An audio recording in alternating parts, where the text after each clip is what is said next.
हामी चाहिँ अहिले खुसी खुसी जाँदैछौँ भाइ मम्मी लिन आएर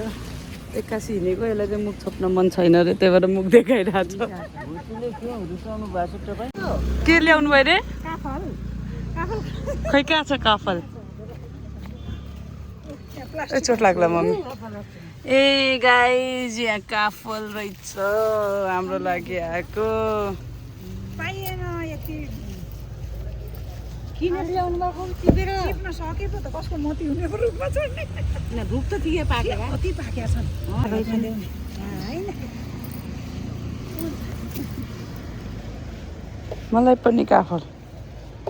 मैले खानुहुन्छ कि नहीं चुसेर खाला न हड्डी हड्डी त फालिहाल्छु खानु हजुर ल अमिलो मान्नु नुन हालेपछि मात्रै ठिक छ नुन हाले चाहिँ ठिक छ काला काला छानेर खानु हनुमानजी आयो धेरै वर्षपछि कस्तो नरिवालियो त्यो गाडीले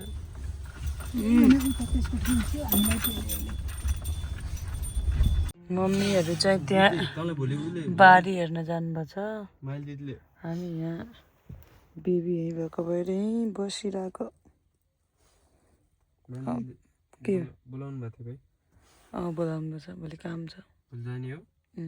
हाई गाइज यो हो हाम्रो खुसी खुसी रिसोर्ट खुसी खुसी चोकमा छ यो सतुङ्गलदेखि माथि यस्तो रमाइलो छ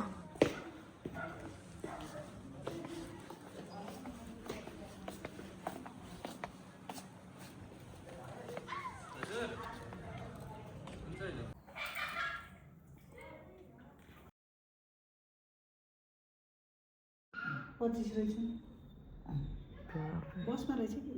सानो सिरियस डिस्कसन रिजर्भ गरेर मन्दिर जान लाग्यो जान्दैन क्या अरू मान्छे मरेर त पनि कति थाहा छ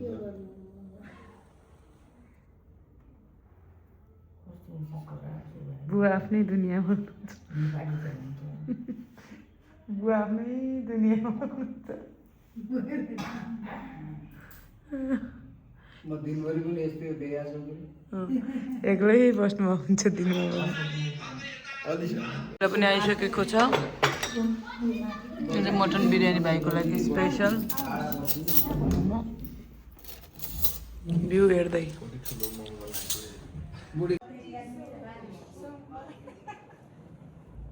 हाई गाइज मान्छे चिलेबुढी आइछु गाउँको मान्छे चिलेबुढी